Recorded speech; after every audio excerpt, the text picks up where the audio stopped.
Muy buenos días. Sean bienvenidos a este foro que organiza el Instituto de Estudios Parlamentarios Fermín Toro en alianza con la Universidad Católica Andrés Bello y con el valioso apoyo técnico de Universitas. Agradecemos a todos su presencia. En el último cuatrimestre de 2020 dedicamos 4 foros a Venezuela después de la pandemia, en sus consecuencias de salud pública, político-institucionales, económicas y de impacto en el sistema internacional.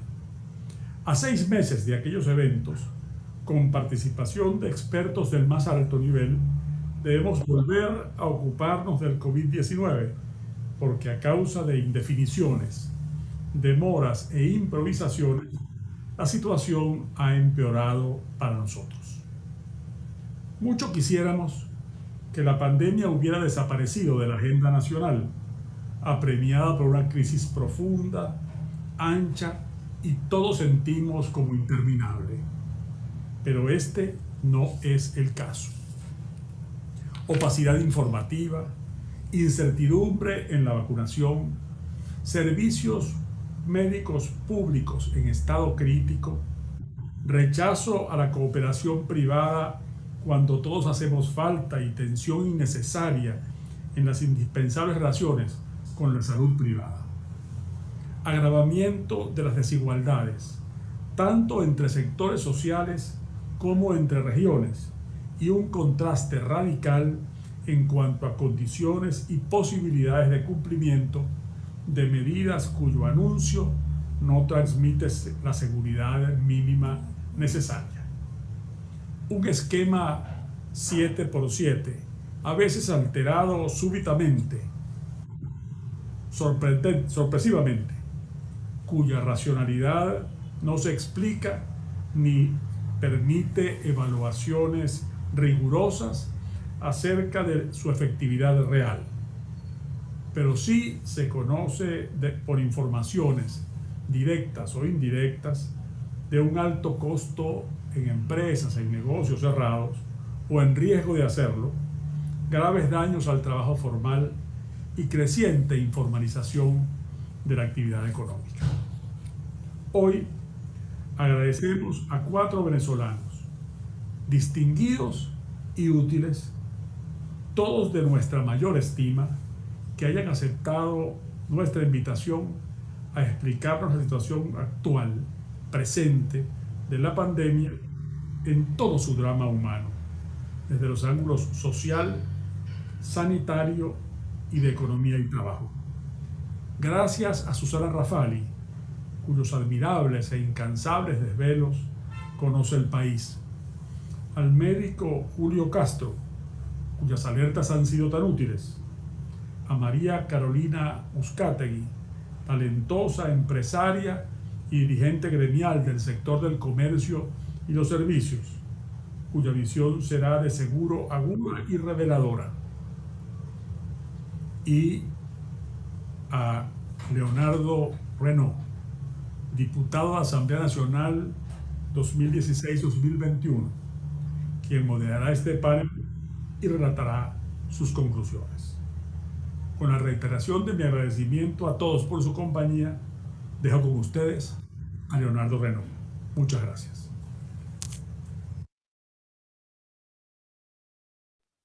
Sí, bueno, buenos días. Yo quiero comenzar agradeciéndole a la Fundación Fermín Toro, a la Universidad Católica Andrés Bello, a Universitas y por supuesto al doctor Ramón Guillermo Veledo por tener esta iniciativa que acerca una visión de los expertos en materias distintas, política, económica, social, sanitaria, y iniciativas como estas son las que tenemos que nosotros apoyar y por eso estamos aquí. También queremos agradecerle mucho a quienes están conectados a través de la plataforma Zoom, a través de YouTube, en un evento tan importante como este. Nosotros hoy nos congregamos aquí para hablar de un tema vital para, no solo para los venezolanos, sino también para el mundo, pero sobre todo con una particularidad para nosotros, los venezolanos, que hemos venido arrastrando graves crisis en distintas áreas y el área sanitaria, el área económica y el área social han sido vulneradas y golpeadas por este modelo que se lleva adelante. Hoy estamos aquí en el foro denominado COVID-19 Hoy, Venezuela tras un año de cuarentena. Hay enormes necesidades sociales, de salud, económica, y ante esto, ¿qué debe hacer la sociedad venezolana? ¿Qué deben hacer los entes gubernamentales y los actores del sector privado? ¿Qué debe hacer la sociedad civil? ¿Qué debemos hacer los ciudadanos? Esta y otras interrogantes serán abordadas por los panelistas, que son personas cualificadas, calificadas para darnos respuesta y tienen una amplia trayectoria por la cual son valorados, respetados por la ciudadanía, por los venezolanos en general. Queremos darle la bienvenida a todos los que se encuentran conectados. La dinámica del evento será la siguiente. Tenemos el evento dividido en tres segmentos, uno que es la dimensión social a cargo de la doctora Susana Rafali, la dimensión salud a cargo del doctor Julio Castro, la dimensión económica a cargo de la ingeniera María Carolina Uzcategui.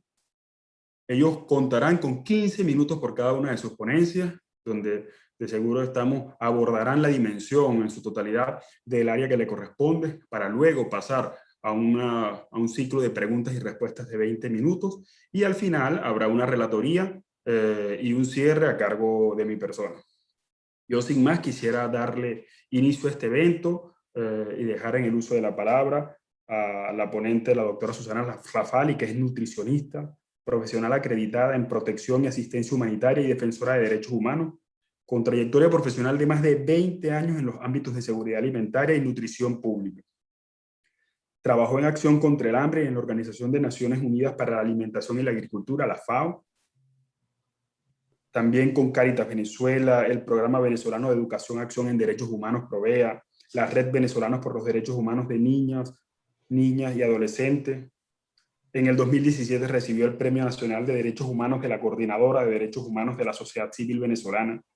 En el 2018 recibió el Premio Franco Alemán de Derechos Humanos otorgados por los gobiernos de Francia y Alemania y fue listada por la revista America Quarterly como una de las 10 personas que reconstruirán Venezuela.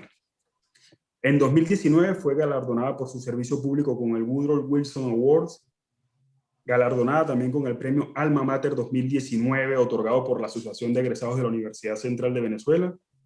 Y sin más, dejo en el uso de la palabra a la doctora, que es, leímos un pequeño fragmento de ese amplio currículum por la cual la admiramos, la respetamos, y bueno, nosotros estamos aquí para escuchar a los expertos y dejamos en el uso de la palabra a la doctora Susana Rafali, que nos hablará acerca de la dimensión social de la crisis humanitaria, los efectos del COVID en una Venezuela en crisis. Confinamiento o cuarentena.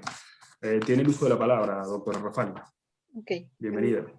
Buenos días, qué gusto me da estar entre ustedes, volver a contar con un espacio. En verdad, todo mi gratitud al instituto, al diputado, a todos ustedes que se han esmerado en reflexionar y en llamarnos a la reflexión sobre esto.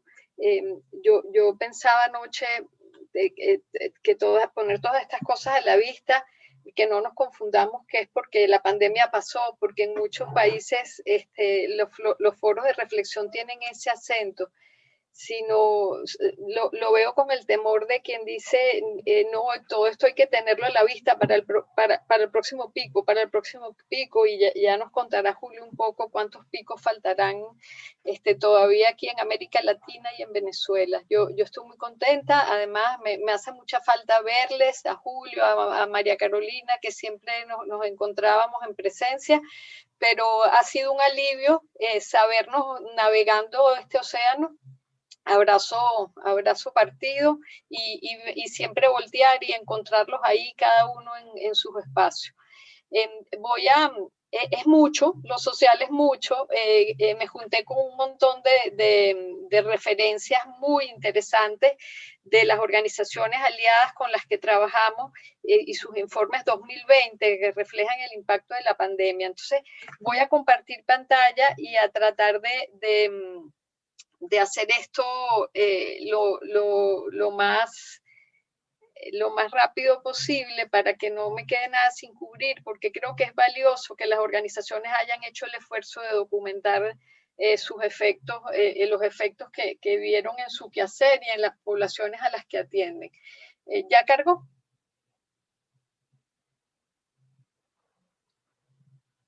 ¿Ya cargó?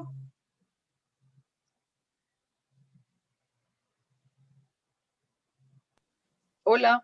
Doctora, ya la Ya, vemos. Sí, sí, ya se ve en ya pantalla. cargó, ok. Entonces, voy a pasar al modo de presentación.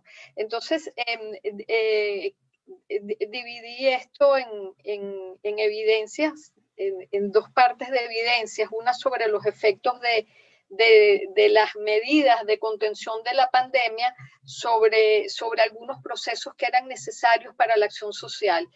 Luego, en algunas evidencias sobre el impacto ya que esto tuvo sobre el bienestar, sobre algunos de los ámbitos del bienestar humano. Y finalmente, no quise terminar sin poner un acento un poquito más afectivo y simbólico, en el sentido de que no todo es tan numérico, y yo lo que quise fue traer para compartir con ustedes las minutas de una reunión muy, muy intensa, muy querida y muy sentida que tuve la oportunidad de participar en el clero de Caracas, una reunión cerrada en la que se conversó justamente de lo que ha significado la pandemia desde ese lado de lo afectivo y desde el lado de la fe y de lo espiritual, que también forman parte del ámbito de lo social. Entonces, presento rápidamente los efectos de la pandemia sobre algunos de los procesos, con un sesgo importante a mi trabajo, porque es lo que más tengo a la mano, ¿no? Y a mi sector, que es el sector de alimentación y nutrición. Se me ocurrió, para entender un poco el efecto y un poco la torpeza con la que trabajamos aquí, con la que se llegaron las cosas en Venezuela, poner en el cuadrito de arriba lo normativo que indicaba la FAO en materia del manejo de la seguridad alimentaria de las naciones durante los tiempos de la COVID. Y básicamente una de las primeras cosas, como ustedes leen, que se recomendó fueron las medidas de protección social para asignarle a los hogares más vulnerables un ingreso básico de emergencia, ¿no? Para reforzar esto y reforzar además los programas subsidiados para que las personas que no tuvieran acceso a sus medios de vida habituales pudieran tener ese colchón y esa amortiguación. En efecto, el Estado se movilizó rápido y hizo alarde y se pudo documentar que aumentaron sobre todo las asignaciones de los bonos de la patria. Yo quise como tomar un mes aleatorio del año 2020 y asumir la fantasía que el hogar vulnerable más privilegiado recibió todos estos bonos que habitualmente se asignan, aunque no haya COVID, los hogares de la patria, José Gregorio Hernández, Amor Mayor, 100% escolaridad, Guerra Económica, Padre Bolívar, todos los bonos posibles. Si a un hogar les hubiera tocado todos, más los particulares que se activaron por la COVID, que era cuidar y cuidarse, bono especial de independencia, quédate en casa, sumados todos, que nunca fue el caso, pero si lo hubiese sido, llegaban a $35. Mientras que los que se atribuían solo a la COVID-19 eran equivalentes a $7. Yo pongo la comparación, mientras que en Venezuela esos bonos adicionales por la COVID llegaban a $7, en el resto de países de América Latina estaban todos sobre los $80, siendo la tarjeta solidaria de República Dominicana aún la más pobre, de $88 al mes. Así que asumimos esta recomendación con un gran rezago. Algunas de las cosas sí se hicieron bien, sí, llegamos a notar un incremento en el esfuerzo por hacer llegar los CLAP, cosa que estaba un poco contraindicado porque era llevar el virus casi a casa con esa caja.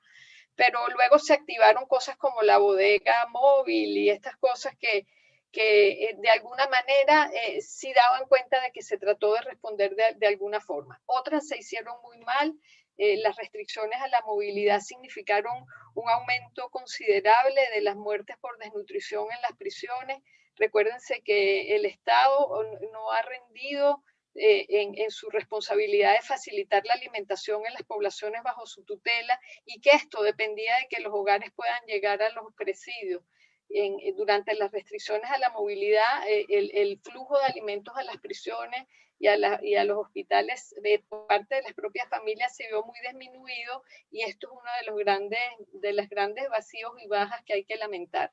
Otro de las cosas normativas era que las Naciones Unidas recomendaban que los mercados mayoristas y minoristas estuvieran abiertos. Miren el calendario de los principales mercados mayoristas de Caracas, la cantidad de vacíos en cuanto a la decisión muy torpe de cerrar por turnos y generar entonces una aglomeración de personas buscando alimentos en las afueras sin ningún tipo de control, cuando dentro del mercado abierto se podía manejar mejor el aforo y las medidas de seguridad.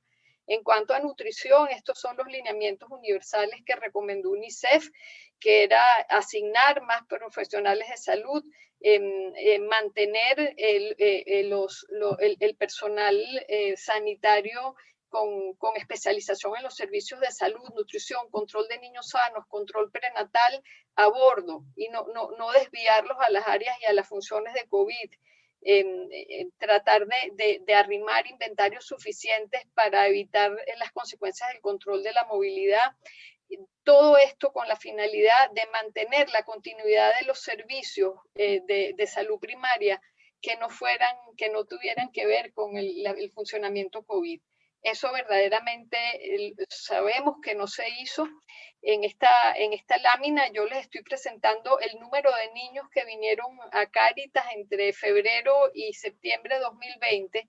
Y lo que le quiero es señalar dos cosas. A pesar de que sí, ciertamente por las restricciones a la movilidad nos bajó mucho el número de niños que venían y que podíamos atender por efectos de la cuarentena, y no sabemos qué pasó con estos 2.000 niños que no vinieron y que estaban viniendo desde febrero, se murieron en casa, pasaron trabajo, no sé qué pasó. Sin embargo, nosotros pudimos rescatar. Tuvimos nuevamente un bajón por la escasez de gasolina muy manifiesta entre julio y agosto, pero de allí nos montamos y comenzamos más bien a redoblar ante la cantidad de niños que comenzaron a venir, y nunca hemos podido regresar al número de casos, a la afluencia que se tenía antes de la pandemia, y es porque el tipo de servicios que brinda Cáritas y otras organizaciones no gubernamentales están teniendo que absorber los niños que llegan a los servicios de la red oficial y los encuentran cerrados, porque el personal está asignado al área COVID, porque a la gente le da miedo llegar o por algún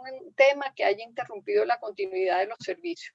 Lo mismo nos pasó con las embarazadas. La afluencia de embarazadas a Cáritas durante el primer año de pandemia se incrementó un 83%, y esto es preocupante. Esto nos ahoga porque Cáritas no está dotada para hacer ecos, para hacer controles prenatales rigurosos. Otro dato que les tengo: el 54% de las mujeres que llegaron durante el año de pandemia a Cáritas venían el 59 sin haber tomado hasta el quinto o sexto mes de embarazo vitaminas prenatales porque no conseguían en dónde. Entonces, discontinuidad de las operaciones de salud primaria han sido un problema, está documentado en todo el mundo, y como les digo, nutrición se afectó, inmunizaciones para otro tipo de enfermedades, despistaje de enfermedades crónicas.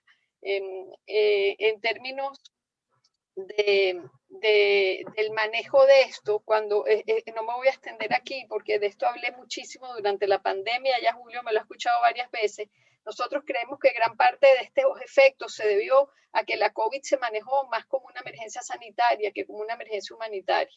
Emergencia sanitaria nos referimos a que estuvo muy centrada en la parte sanitaria, muy centrada en el manejo por personal sanitario, por ONU, por el ejército, mientras que quedó relegada el aporte que podía hacer la sociedad civil, sectores que no fueran sanitarios, como la alimentación y la salud mental, y una respuesta en la que participáramos todos los ámbitos sanitarios y todos los niveles de la sociedad.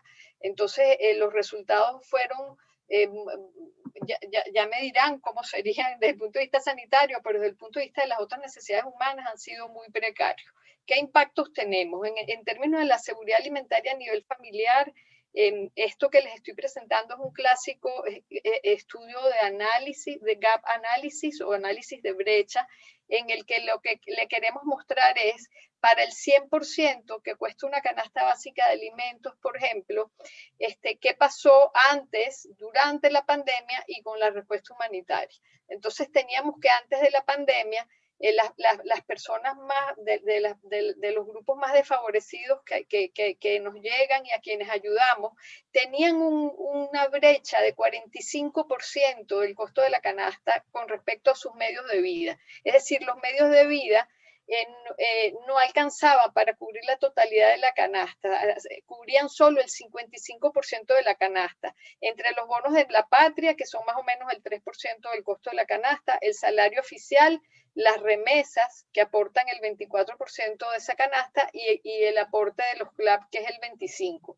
Cuando comienza la pandemia y las restricciones a la movilidad, cae y la brecha con respecto a la capacidad de adquirir la canasta se incrementa hasta 70% por la desaparición de las remesas, dado el cierre económico en los países de acogida de los venezolanos, y por una disminución en lo que entraba al hogar por conceptos de ingresos del trabajo.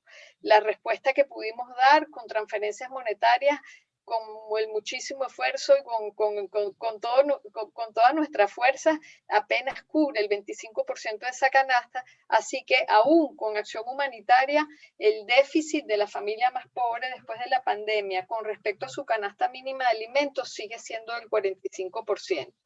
Esto lo que les muestro es en un año de pandemia qué pasó con el poder adquisitivo alimentario del salario mínimo. Antes de la pandemia, con el salario mínimo se podía comprar 1.7% de la canasta, ahora se puede comprar solo el 0.3%.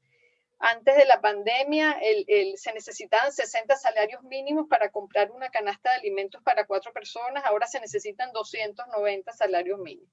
Y la inflación anualizada alimentaria, total, sube de 1.960% a 2.238%.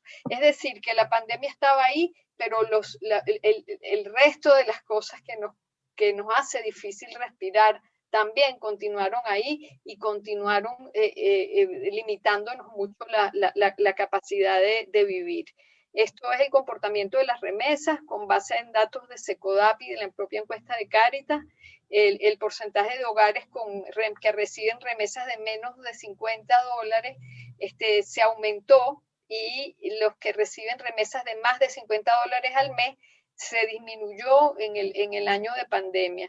Es decir, estos últimos conjuntos de barra es el porcentaje de hogares que reciben remesas. Bajó drásticamente del 2019 al 2020 por efecto del cierre de la frontera y por efecto del cierre de las actividades económicas en los países de acogida. Entonces hay una disminución en el ingreso de remesas y una precarización de la remesa que se recibe, siendo ahora más la remesa de menos de $50, que no da para mucho si se considera que la canasta básica mínima de sobrevivencia está sobre los $240 al mes. En términos de nutrición, entre febrero y abril, los 3 primeros meses de pandemia, la desnutrición aguda grave en niños pequeños subió de 9% a 17%, o sea, casi una duplicación, cuando las proyecciones mundiales decían que esto solo tenía que subir un 15%. Si lo vemos anual, ahora que ha bajado un poco, de ese 17% ya bajó a 11%, igual supone que no hemos regresado en términos de desnutrición a los niveles anteriores a la pandemia. Y en términos de desnutrición de mujeres embarazadas, estamos de verdad muy preocupados. La situación se ha vuelto cada vez más crítica. El 54% de las mujeres que están llegando a Cáritas embarazadas a pedir ayuda vienen con desnutrición aguda, con un déficit ponderal importante. En términos de educación, tenemos aquí algunos datos que tomé del clúster de seguridad alimentaria, de educación de Naciones Unidas y de Fe y Alegría. En realidad empezamos la pandemia con un muy mal desempeño.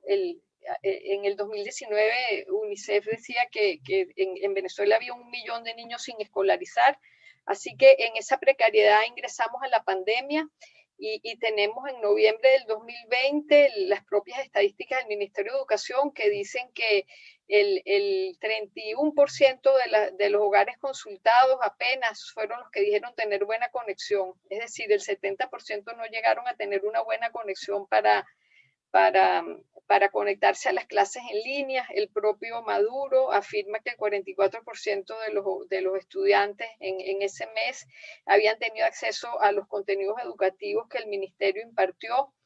Fe y Alegría, a pesar de todos sus esfuerzos, cuando empieza la pandemia, el 42% de sus maestros no tenía equipos celulares para dar clases por vía virtual. Al cierre del 2020, Fe y Alegría reporta que no pudo llegar al 19% de sus estudiantes, es decir, se quedaron sin contenidos educativos más de 20.000 alumnos y tuvieron que cerrar el 48% de los comedores para el programa de alimentación escolar, lo cual redundó en mucha desnutrición también.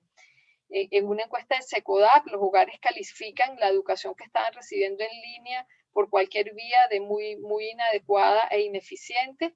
Y en cuanto a la educación superior, esto me espeluznó. El Observatorio de Universidades menciona que el 84% de los estudiantes y el 71% del profesorado ni siquiera conocía el plan del Ministerio de Educación de educación a distancia, y casi el 40% de los profesores supuestos a dar clases en línea no contaba con un ordenador, o el 24% de ellos tenían que usar una computadora compartida con alguien de su casa o con algún otro profesor. Todo esto siguió cursando con la conflictividad social. Estar encerrados no significó no salir a las calles y no a protestar, y no significó que siguieran las dificultades en el acceso a servicios públicos.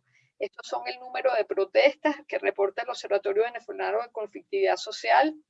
Las protestas siguieron en aumento, a expensas de las protestas que tienen que ver con derechos económicos y sociales, más que con las que tienen que ver con los derechos civiles y políticos.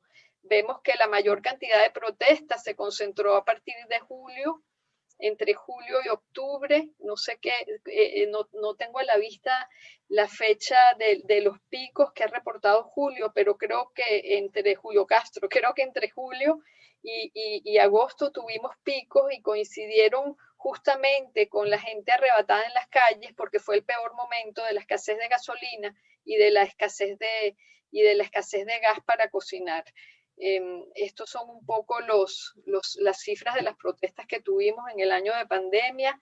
Encabeza el gas, la escasez de gas doméstico, la escasez de electricidad, la escasez de agua, y por supuesto también se presentaron bastantes protestas en términos del personal de salud y de las propias personas exigiendo sus derechos de acceso a la salud. A mí es que me conmueve mucho. Yo no sé si alguien pudiera dar crédito que en un momento de pandemia en el que tener agua y en el que tener gas doméstico podía ser fundamental para el cuidado de las personas, y electricidad, tuviéramos este desempeño de la conflictividad social en Venezuela por las carencias en ese sentido. En términos de la capacidad de nosotros como sociedad civil para responder, nosotros, no sé si ustedes conocen, nos hemos conformado una plataforma de acción humanitaria nacional que agrupa a más de 1.000 organizaciones de la sociedad civil que hacen acción humanitaria. Sobre mayo del 2020 hicimos una encuesta para ver los impactos de la pandemia. El 71% de las ONGs reportó que no tenía acceso a salvoconductos para poder salir. El 71% reportó que no tenía acceso a gasolina, y el 29% a que había tenido acceso de manera parcial. El 46% reportó que tenía acceso al kit de protección personal en forma parcial, es decir, los que tenían tapabocas no tenían pantalla facial, los que tenían esto no tenían batas, y esto ha supuesto un riesgo enorme de contagio y de paralización de las actividades. Casi el 40% reportó en la encuesta que no había tenido acceso a ningún tipo de equipo de protección personal para hacer su trabajo humanitario. El 46% de las organizaciones reportó haber tenido que reducir su personal porque no podían costear salarios sin que la gente trabajara, y el 54% reportó haber recibido, haber tenido una reducción en los fondos previstos para su funcionamiento porque sus organizaciones patrocinantes abocaron los fondos a la atención de la COVID. El 25% de las organizaciones perdió su financiamiento por completo, parcialmente, y el 8% lo perdió por completo. El resultado es que, bueno, las organizaciones se abocaron, el 83% de las ONG recibió apoyo de tercero para continuar sus operaciones, y el 54% lo hizo de manera parcial. Lo que más me conmueve de la lámina es que fue el sector privado el que realmente respondió mejor a nuestras demandas, mientras que de quienes más esperábamos ayuda, las solicitudes realmente no tuvieron buen destino, y no fue posible recibir apoyo para continuar trabajando. A eso se suma en los últimos meses la escalada en materia de seguridad y de persecución a las ONGs. El 21% de las ONGs en este momento reportan haber tenido incidentes de vigilancia de sus comunicaciones, amenazas directas en forma verbal o telefónica a su personal, y realmente detenciones concretas de su personal por hacer las labores de su trabajo, y allanamientos e incautaciones de sus insumos humanitarios.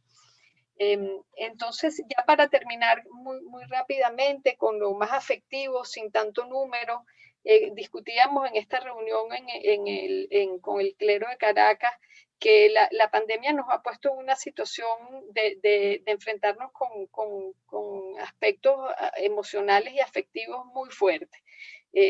Coincidimos en que el primero es la fragilidad, la necesidad de vernos en la obligación de obedecer restricciones, de obedecer, protegernos, de obedecer, pero de hacerlo sin sumisión, manteniendo el control de nuestra protección y de la protección de los otros, ¿no? También nos puso en contacto con la fragilidad como humanidad y como universo. Todos sabemos que la COVID es una zoonosis, y que esas zoonosis son la ruptura de un equilibrio muy frágil en nuestra convivencia con los animales y con todo el ambiente, ¿no? Y la fragilidad incluso de los propios estados que estaban en su deber y en algunos en su disposición de protegernos. Yo siempre utilizo la imagen porque me conmovió mucho de ver a la ministra de Defensa de España en aquella pista de patinaje en hielo, una morgue en dimensiones olímpicas, pedir disculpas a los familiares y decir no hemos podido salvarle. Así que creo que todos hemos tenido una experiencia muy grande de la fragilidad, del duelo, no solo de la muerte física de quienes perdimos afectos durante la COVID, sino los pequeños duelos incluso de nuestros niños, pérdida de sus piñatas, pérdida de sus parques, pérdida de la posibilidad de salir a jugar en los parques, de encontrarnos, de tener convivencia, ¿no? Una pérdida enorme del sentido de la unidad. Creo que todos fuimos testigos. Bochornosamente en Venezuela fue uno de los peores casos de ver a nuestros mandatarios exhibiendo los muertos y los muertos de otros países como si fueran trofeos para ver quién lo hacía mejor o peor, pero también en muchas ocasiones con la solemnidad de vida. Creo que todos somos testigos y protagonistas de la fatiga y de la depresión, lo que ha significado la sobredemanda del trabajo en línea, la hiperconexión, la necesidad de la imposibilidad de poner límites entre el trabajo y la vida familiar, ¿no? A mí me conmovió una periodista argentina, que no recuerdo su nombre, que decía: hemos llenado cada espacio virtual del confinamiento con información hasta el desgaste, no nos permitimos el silencio. No nos permitimos no tener nada que decir, no ha habido tiempo para la introspección, para pensar en cómo aprovechar esto, para encontrarnos más y tolerarnos, ¿no? La mayoría de sociedades profesionales de salud mental coinciden en que las terceras y cuartas olas van a ser de las pandemias de problemas de salud mental por lo que ha dejado la COVID. También la soledad, esto todos lo vivimos, quienes hemos tenido a una persona con COVID, esto de tener que cuidarnos sin tocarnos, de tocarnos con barreras, de que separarnos sea sinónimo de protegernos, de esta exigencia de tener que aprender nuevas formas de sufrir que nos exige una enfermedad contagiosa. En palabras del propio Julio, su artículo, creo que el más íntimo, que llegó a publicar en Pro Da Vinci, cuando él hablaba de ese duelo sin piel, cómo nuestros sanitarios tuvieron que comunicar tantas veces una pérdida con un visor de por medio, con guantes, con la boca tapada o por WhatsApp, ¿no? Esto solo para reseñar una evidencia de esto. Las cifras del informe de SECODAP de su servicio de atención psicológica son abrumadoras. Este es el aumento en el número de consultas durante el año de pandemia y me llama pues mucho la atención que subió dentro de todas las consultas por alteraciones en el estado anímico y dentro de ellas las consultas con ideas suicidas. El 78% de los suicidios que registra SECODAP y el Observatorio Venezolano de Violencia ocurrió durante los periodos de cuarentena. También la pandemia nos pone en una experiencia enorme de desigualdad. Se ha dicho que la COVID-19 es el experimento social más grande del mundo en términos del análisis de la desigualdad. Es una sindemia, como se ha dicho, que incluye a la COVID, más otras pandemias que se relacionan con las desigualdades. Países que han reportado que la pandemia ha sido mayor en personas obesas porque comen peor por su situación de pobreza y por tantos temas en los que tiene que ver la desigualdad, ¿no? El confinamiento además nos volvió más desiguales que nunca en términos de que las medidas de mitigación no necesariamente representaron lo mismo para todos. Por ejemplo, mucha gente quedó confinada con sus propios agresores, los niños y las mujeres. Esa idea de que la familia es sagrada no es verdad en toda su extensión y el confinamiento muchas veces representó quedar atrapados en situaciones de mucha violencia. Yo creo que todos hemos visto con mucha tristeza lo que está pasando en la India. Un reportero del Guardian habla de dos pandemias, de dos fotos de dos pandemias en un mismo mundo, como en los países ricos ha comenzado a bajar hasta que reportan cero muertes y en otros alcanza sus picos más pavorosos como en la India. La otra imagen de la desigualdad es la que pone el profesor Marino González en uno de sus Twitter recientemente. Esto es la población vacunada. Vemos que los países de Europa parecieran tener un poquito más de un patrón de igualdad más evidente. En cambio, en América Latina, el número de vacunaciones por día varía notablemente entre Uruguay y Guatemala, y Venezuela ni aparece porque no ha aportado los datos. Así que esta desigualdad nos da en la cara también como consecuencias de la pandemia, la discriminación de la que todos hemos sido testigos, mucha gente que no acudía por miedo a ser discriminado al saberse contagiado, y lo bochornoso que ha sido ver al propio Maduro decir que eran armas biológicas caminantes, los venezolanos que retornaban al país, o el alcalde que recientemente se puso en Yaracuy a marcar las casas de las personas contagiadas. Así que creo que para terminar, a pesar de todas estas situaciones concretas, sociales, económicas y las más simbólicas, afectivas, También la COVID nos ha dado la oportunidad de saber a quién le importamos, quién es quién. Nosotros hemos tenido en Cáritas testimonios maravillosos de humanidad, así como nos dejaron esperando tantas veces por salvoconductos en Naciones Unidas, en el ministerio y esto, no faltó un repartidor de quesos, un vendedor de flores o alguien que nos llevaba en sus cavas los insumos humanitarios a las diferentes partes del país. Las donaciones se quintuplicaron y tuvimos muchas bondades en términos de la recepción de insumos y tuvimos también un desempeño conmovedor de los equipos. Yo estoy segura que la mayoría de voluntarios de Cáritas y sobre todo sus sacerdotes que han estado tan expuestos durante los últimos ritos y las exequias, en algún momento llegaron a cuestionarse la vocación, a que esto les costara, a acudir a este llamado bajo tanta situación de riesgo, a entender el sufrimiento que hemos tenido que ver en una sola escena, en una manera tan aguda, con una respuesta tan grande para hacer comunidad y para continuar dando la talla. Así que yo creo que todavía nos costará respirar cuando pase todo esto, pero esperemos que sigamos allí dando la talla como hasta ahora. Gracias, perdón si me pasó un poquito del tiempo.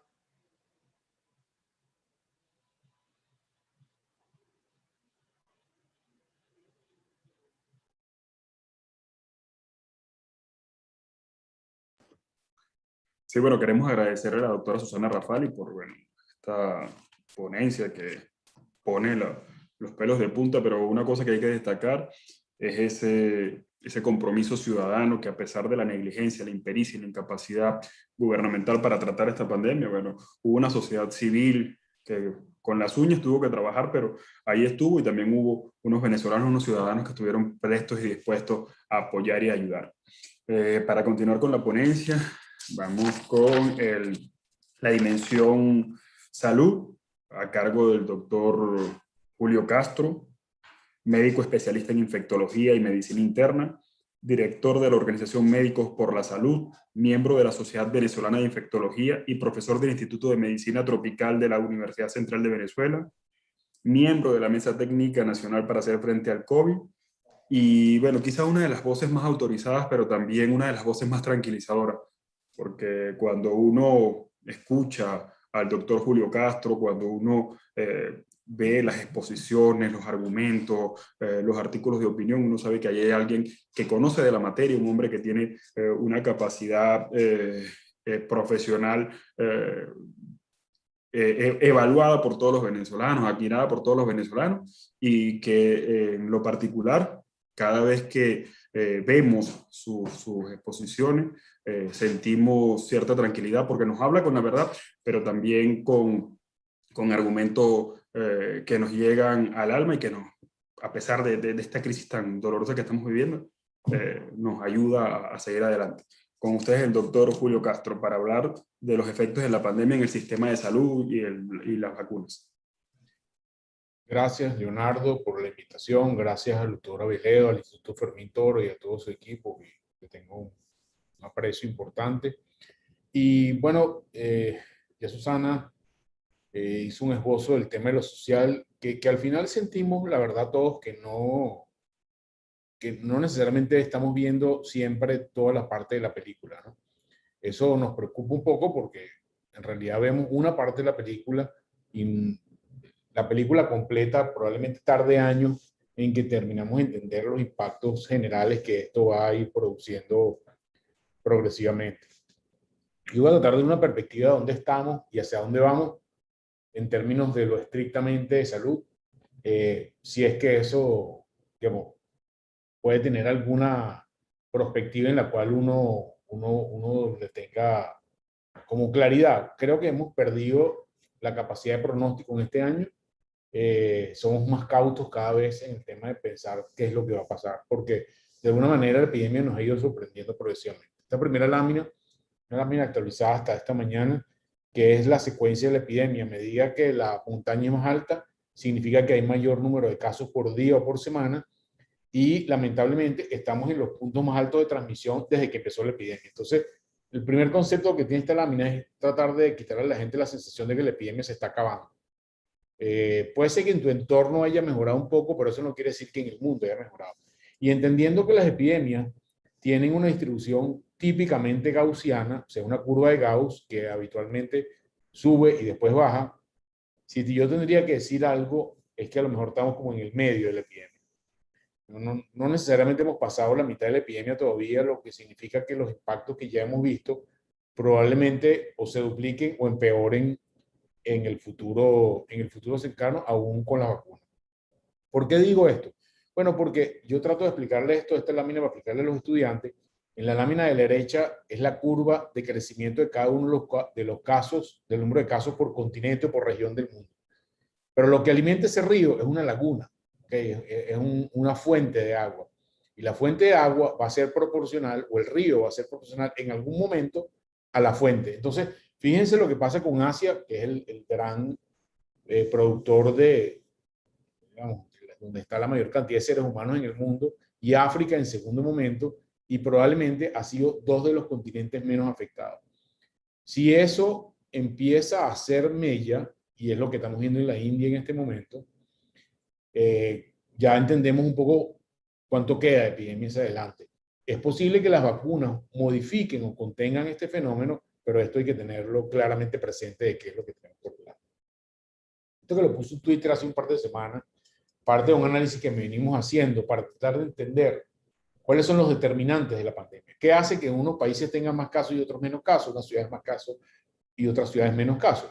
Y la lámina de la izquierda es un análisis que hicimos muy profundo, finales de noviembre, principios de diciembre, para tratar de entender, teniendo como evento final la mayor cantidad, la cantidad de casos que hay en el mundo entero, discriminado por cada uno de los países, ¿cuáles eran qué hacía que unos países tuvieran más casos y países tuvieran menos casos? Por ejemplo, España contra Venezuela, ajustado a su tasa de población, por supuesto. Y al final metimos ahí medidas estrictas, cuarentenas, etcétera, etcétera, metimos casi 22 variables. Y una de las variables, o casi la más directamente asociada con el número de casos, en ese momento, estoy hablando de diciembre, que es la lámina de la izquierda, era el Producto Interno Bruto. ¿Qué significa eso? Que las sociedades más económicamente adelantadas, que tienen un Producto Interno mayor, habían tenido en promedio muchos más casos que las sociedades menos adelantadas que tenían un Producto Interno menor. Por lo tanto, en el diciembre, podríamos decir, si tenemos que concluir algo, que la epidemia era una epidemia de países ricos densamente poblados. La de la derecha, que es un análisis, el mismo análisis hace un par de semanas, empezamos a ver una modificación de la pandemia en el mundo. ¿Qué significa? Habiéndose infectado los países que tenían mayor desarrollo económico, que implicaba un mayor de contacto persona a persona, no tiene que ver con el dinero, tiene que ver con que las sociedades económicamente pujantes tienen mayor cantidad de gente en la calle, hay medios de comunicación más eficientes, la gente tiene más contacto persona a persona, por lo tanto hay más transmisión. Empieza a movilizarse en cada uno de los continentes hacia estructuras o ciudades o países o regiones que están menos favorecidas económicamente. Entonces, tenemos que entender el elemento de la epidemia, que es un elemento dinámico. Lo que a lo mejor hace 4 meses era verdad, en este momento no es verdad. Y creo que la epidemia se va a seguir moviendo hacia esa zona, no solamente en lo general, que implica eso, que a lo mejor Europa, muy desarrollada, hoy en día bastante vacunada, probablemente para final de este año va a tener grandes los problemas resueltos, pero la epidemia va a seguir moviéndose a África, va a seguir moviéndose a los países tropicales, va a seguir moviéndose al Oriente Medio y va a terminar afectando porque el virus va a seguir estando en la humanidad. Entonces, ojo pelado con esto, porque es un elemento que tenemos que tener muy cuidado. Ya lo comentó Susana, que la distribución de vacunas no es equitativa y de eso voy a hablar un poco al final. Esta es la curva de Venezuela, o bien la última barra porque es parcial de esta semana, lo actualicé el dato esta mañana, y estamos claramente en la segunda onda pandémica, estables arriba en el momento de la transmisión. Yo no siento que haya bajado mucho cuando ves el monitoreo. Estos son los datos de PCR, estos son los datos oficiales. Primera onda pandémica con pico en la fecha de agosto, segunda onda pandémica, estamos en el medio en este momento según los datos de PCR. Y hicimos una medición un poco informal para tratar de comparar la segundo brote con el primer brote. Y el primer brote en relación al segundo brote, en términos de la velocidad de crecimiento de casos, utilizando la data del ministerio, el segundo brote es 11% mayor en términos de la tasa de crecimiento y casi 25% más alta en términos del pico del promedio de los casos pico por semana. Entonces, la segunda epidemia es claramente más fuerte que la primera. Partimos de un punto o iniciamos en un punto en partida de la epidemia que nunca fue este. Acuérdense que el primer brote empezó de 0 casos, porque pasamos una cuarentena absoluta durante casi 2 meses y habían 10 casos diarios. Pero la segunda epidemia parte de enero de un promedio de 3.000 casos a la semana. Entonces, ya partimos de un escenario. ¿Cuánto le queda a este pico? Bueno, según mis cálculos, le quedan al menos unas 10 o 12 semanas para llegar al equivalente de este momento, que es el menor momento de transmisión. Si va a llegar aquí o va a llegar abajo, no lo puedo saber, pero estamos en la mitad del segundo brote, al cual le queda más o menos, yo calculo que unas 12, 14 semanas, eso nos lleva a julio, agosto, y yo creo que si la situación va como va, probablemente vamos a tener una tercera onda pandémica, la mayoría de los países de América Latina, durante el segundo semestre del año, en particular Venezuela. El total de fallecidos, siempre, digamos, estamos como conectados con el número de fallecidos. Este es el número de fallecidos, que es 6 veces el número de fallecidos oficiales, porque nosotros contamos todos los fallecidos en los hospitales que tienen clínica respiratoria, no que tienen PCR positivo. Y claramente es un número mucho mayor. Claramente el impacto de fallecidos es mucho más grande en el segundo brote que en la epidemia, pero esto la lámina la traigo para recordarme que el impacto más duro lo han tenido el personal de salud a nivel mundial, pero a nivel nacional es sensiblemente mayor, porque no tienen protección, porque están muchas horas trabajando, porque tienen condiciones en los hospitales muy malas, y esto es algo que no podemos perder de vista, porque más allá del fallecido 1, 2, 3, el impacto sobre el recurso humano que va a quedar después de la pandemia va a estar severamente afectado. Entonces, esto es un elemento que no podemos perder de vista. Este es el mapa de la ocupación de las unidades de terapia intensiva. A medida que es más rojo es peor, y a medida que es más azul es mejor. Fíjense cómo están los estados actualizados el lunes de esta semana en la madrugada. La mayoría de los países, la mayoría de los estados del país, la capacidad de terapia intensiva está por encima del 60-70%, lo cual es alarmante. Y aquí en este cuadro ven la ocupación de terapia intensiva en el primer brote y en el segundo brote, y estamos en este momento de la mitad de la capacidad de terapia intensiva nacional ocupada. Algo que no podemos perder de vista, y es que la situación, y lo repito un poco como un loro, es que la situación de la crisis humanitaria no ha cambiado. O sea, nosotros estamos cabalgando la epidemia sobre la crisis humanitaria. Entonces, esta situación no se ha resuelto. ¿Qué significa eso? Que bueno, que algunos commodities, como el agua y la electricidad, siguen estando precarios en el país. Y además, el nivel de protección del personal sanitario ha sido relativamente mediocre. 50% de los hospitales reportan que todavía hoy no tienen tapabocas. Estoy hablando de la 3 de mayo, donde solamente un 20% sí reporta tapabocas, un 30% intermitente y un 25% que no tiene. Entonces, la situación, y si tú ves esto, esta curva, tú la comparas, es opuesta a la curva de casos. ¿Qué significa? A medida que hay mayor caso, hay menor protección porque se gasta simplemente, pero no hay una estrategia de reposición. Cuando vemos el agua, que es un commodity que hemos estado analizando durante ya casi 5 años, vemos que tiene oscilaciones, pero 60% de los hospitales al día de hoy todavía o tienen agua intermitente 1 o 2 veces a la semana o simplemente no tienen agua. Este problema, lejos de estar resuelto, creo que sin duda el impacto que ha tenido sobre la salud ha sido muy importante.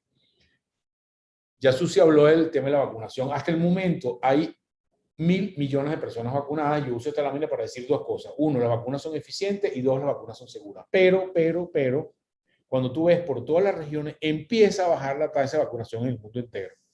¿Por qué eso? Hay 2 razones para eso. Primero, la disponibilidad del acceso a vacunas cada vez se pone más difícil, porque no tenemos todas las vacunas que necesitamos para el 2021. Y segundo, en los países que tienen alta tasa de vacunación, empiezan los movimientos antivacunas, la gente que no se quiere vacunar, etcétera, etcétera, empieza a afectar tu capacidad de vacunación. Nosotros estamos en el subsuelo ahí, porque en Venezuela realmente prácticamente no se vacuna. Una idea que no puedo dejar de pasar para que se lleven, esto es una simulación de un trabajo en New York Times, una simulación matemática para medir el peso que tiene vacunación y medidas de restricción sobre el outcome muertos en la epidemia. ¿Okay? En Estados Unidos se calcula que en la situación más o menos de marzo, iban a haber 100.000 fallecidos más durante lo que queda el año 2021, si la estimación era para marzo del 2021 y se mantenía todo el tiempo en términos de vacuna y en términos de las medidas de restricción. ¿Qué pasa si las medidas de restricción se levantan en un 15%? En vez de fallecer 100.000, van a fallecer 170.000. Si se quitan completamente, van a fallecer 320.000. ¿Cómo afecta la vacunación en ese sentido?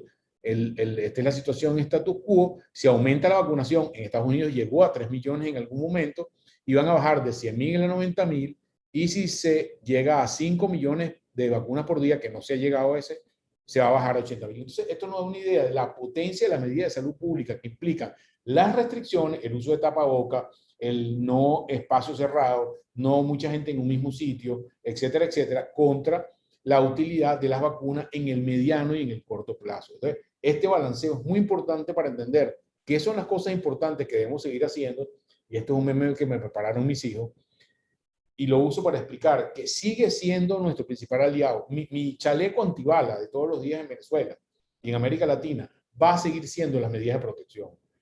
El manto de invisibilidad en clave de videojuegos, estoy hablando para los millennials, se requiere pasar varios mundos trabajando, que es la cantidad de gente vacunada, para que al final del 2021, si lo hacemos bien, o al mediados del 2022, si no lo hacemos tan bien, la mayoría de la gente esté vacunada, y esa protección de la vacuna, desde el punto de vista poblacional, empiece a afectar, empiece a darnos frutos en términos de bajar la epidemia producto de la vacuna. ¿Cuál es la situación de vacunas en el país y en el mundo? Bueno, el escenario mundial es que no va a haber, estos datos son datos de UNICEF, no va a haber todas las vacunas que necesitamos, más o menos hay una provisión de vacunas para alrededor de un 65% de la población general en el 2021. En el 2022, si la situación se mejora, si vamos a tener suficientes vacunas. Entonces, año 2021, restricción de vacunas. Pero además, el principal productor de vacunas es AstraZeneca, y esto es particular para COVAX, para la estrategia de COVAX en el mundo. ¿Qué significa eso? Que si nosotros por razones diversas, políticas, técnicas, lo que sea, se decide que AstraZeneca no entra al juego de vacunación, estoy hablando específicamente de Venezuela, bueno, te vas a quitar el productor del 70% de la vacuna. Por lo tanto, disponer de grandes cantidades de vacunas no pareciera ser posible, por lo menos en los próximos 3 o 4 meses. El escenario en Venezuela hasta el momento, 315.000 vacunados, de los cuales 77% son sanitarios, y eso representa el 1.35% de la población que debía estar vacunada. En algunos sitios, o en algunos, no en todos, pero en algunos sitios, no para el sector sanitario, pero sí para los mayores de 65 años, se está utilizando el sistema patria como sistema de selección, que creemos que es discriminatorio, es ineficaz y además es, en mi opinión, antiético. En el mejor escenario posible, con el nivel de vacunas que tenemos disponible, que son, en teoría, 20 millones de vacunas rusas y en teoría 11 millones de vacunas de COVAX, eso daría una cobertura para el 64% de la población en este momento, pues para final de año en Venezuela.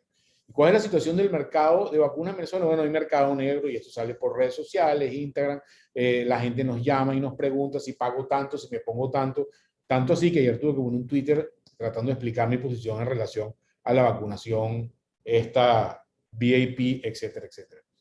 Creo que uno de las buenas noticias que podemos decir o efectos secundarios positivos de la pandemia es que en la Mesa Técnica Nacional podemos estar discutiendo, no necesariamente decidiendo, pero podemos estar discutiendo aspectos técnicos con el Ejecutivo cuya ejercicio habíamos perdido hace 15 años. La Sociedad de Pediatría, la Sociedad de Infectología, la Sociedad de Medicina Interna no se reunían con el ministro desde hace con algunos de los ministros de salud hace más de 12 años. En este momento tenemos la posibilidad de interlocución real y estamos ejerciéndola lo mejor que podamos. Creo que es importante tener a los decisores ahí en esa mesa.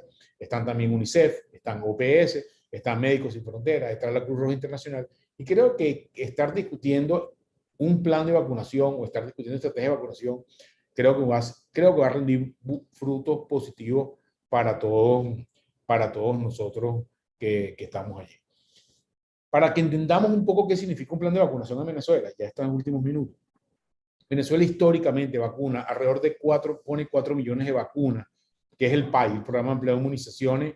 En Venezuela durante todo un año, todo regularcito, las madres traen a los niños cargaditos a vacunarse, una situación estable.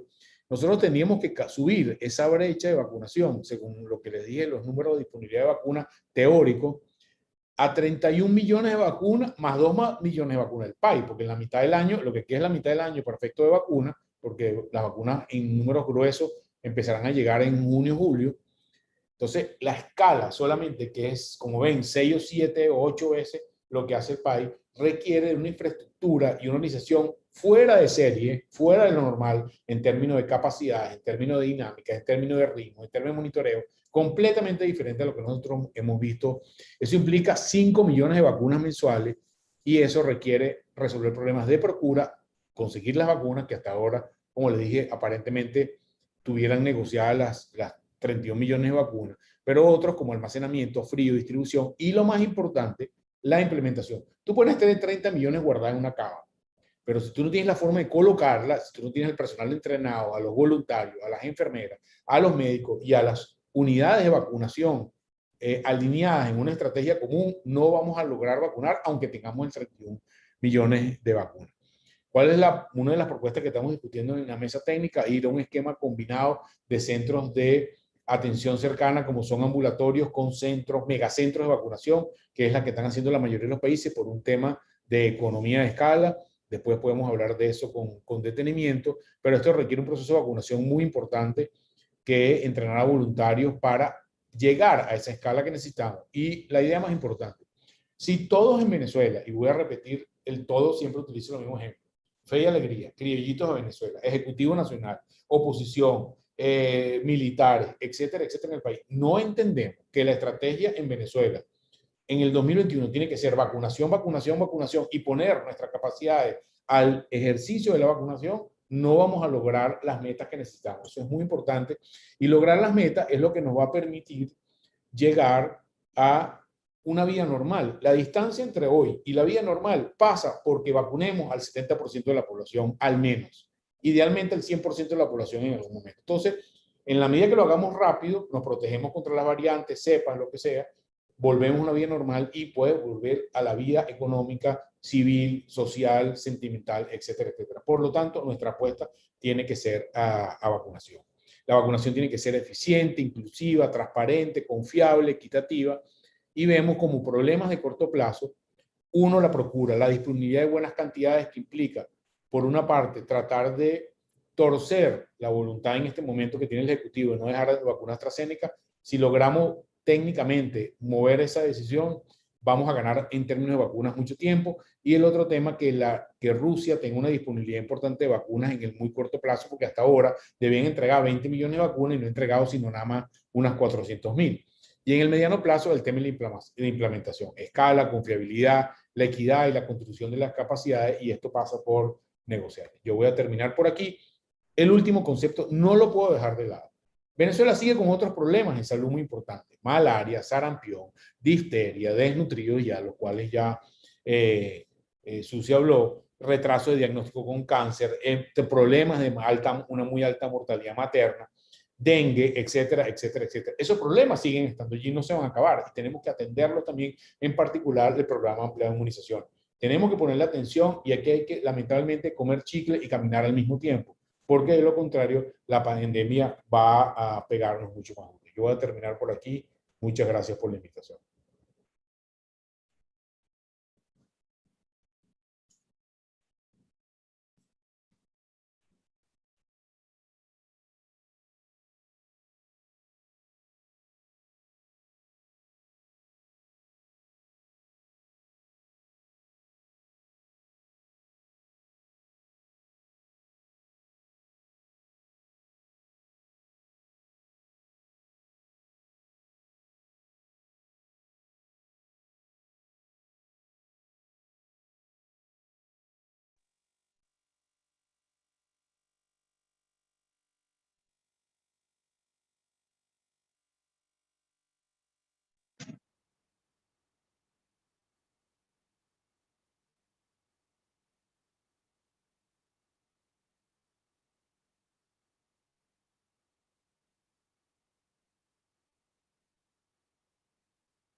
Sí, bueno, disculpen, tuvimos un problemita técnico. Le agradecemos al doctor Julio Castro por su ponencia. Bueno, nos contextualiza con su sentido pedagógico de lo que estamos viviendo desde el punto de vista sanitario de salud. Ahora, para continuar con la ponencia, le toca a la dimensión económica, que va a estar a cargo de la ingeniera María Carolina Uzcategui, egresado de la Universidad Tecnológica del Centro, fue presidenta de la Asociación de Comerciantes Industriales de Valera en 2011 y presidenta de Fedecámara Seccional Trujillo de 2013 a 2015. También fue presidenta de Comercio para el periodo estatutario 2017-2019. Ella nos hablará de la dimensión económica y del trabajo. Nosotros hemos visto que con esta pandemia la economía se ha visto afectada no solo en Venezuela, sino en el mundo, pero en el caso particular de Venezuela vino a agravar algo que ya tenía muchos años corriendo. Por eso dejamos en el uso de la palabra a una experta, a una persona con una cualificación y una calidad profesional reconocida, la ingeniera María Carolina Uzcategui. Bueno, muy buenos días, gracias por la invitación. Tenemos la presentación allí.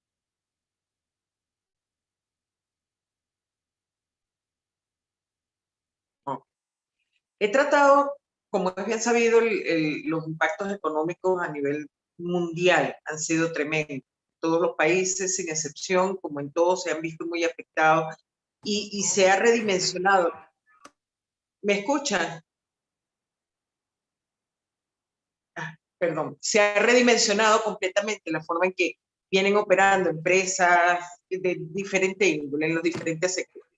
Venezuela no ha sido la excepción y, por supuesto, nuestros empresarios han buscado la manera de reinventarse de diferentes formas, pero quise limpiar lo que es la crisis económica que ya veníamos sufriendo y separar única y exclusivamente lo que eran los impactos relacionados con el COVID-19.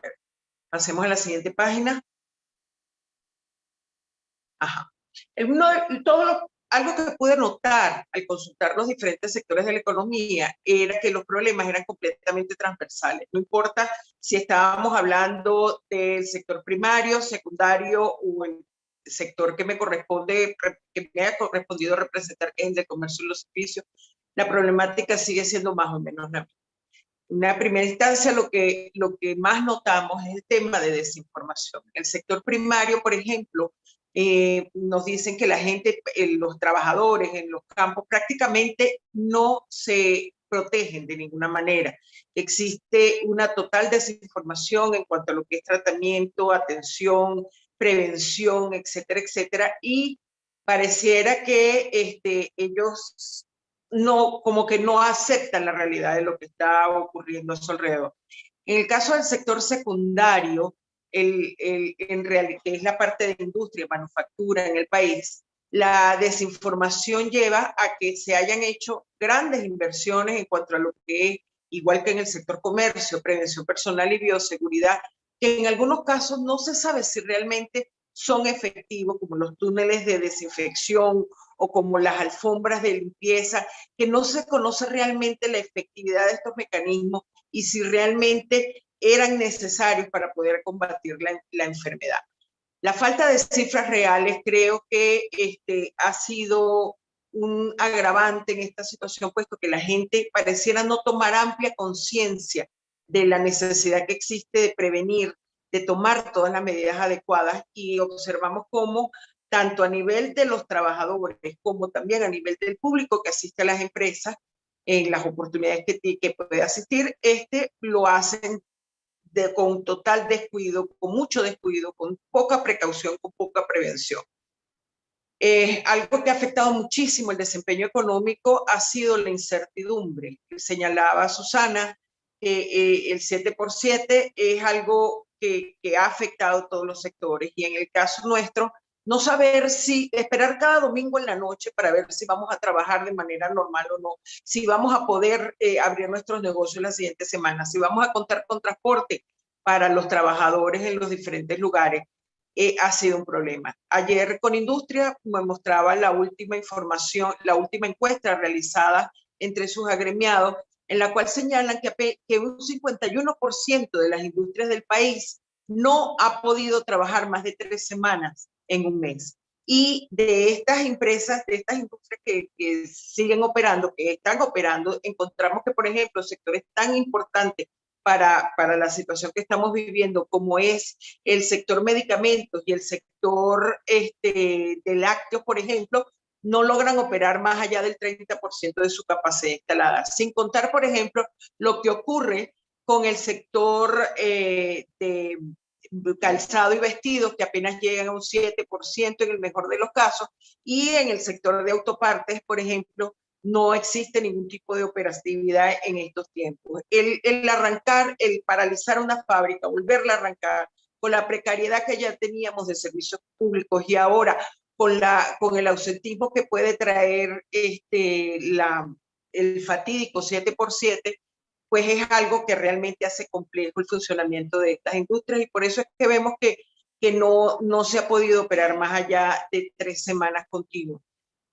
El 7x7 realmente ha sido algo terrible para el desempeño económico del país, no solamente por, como decía, el ausentismo en el campo, por la falta de transporte público en esas semanas en que tenemos situaciones restringidas, sino que además durante las semanas de flexibilización en las que sí hay transporte, las personas se aglomeran dentro de estos transportes y las posibilidades de contagio son aún mayor porque además cuentan con poca protección. En el caso del sector secundario, por supuesto, como señalaba, muchos de ellos no han podido trabajar más de 3 semanas continuas, y el tema de no saber cuándo vamos a tener, si la próxima semana realmente va a ser flexible o va a ser radical, hace que sea poco probable la planificación en nuestros sectores. En cuanto a lo que son los retrasos de lo que señalaba, ha habido problemas de toda índole en cuanto a todo tipo de trámites y reabastecimiento, reposición de inventarios, incluso despacho, cumplimiento de compromisos de mercancía y todo eso. Me señalaba algunos productores de la región de los Llanos que, por ejemplo, la adquisición de repuestos, de insumos para el funcionamiento de la finca se hace complicado durante las semanas de radicalización y luego las de flexibilización. Pues por supuesto hacen muy complejo que ellos puedan tener la disposición que necesitan de productos y reposición de inventario, y como decía, hasta lo que es la parte de despacho. Por parte del sector comercio tenemos un problema muy grave.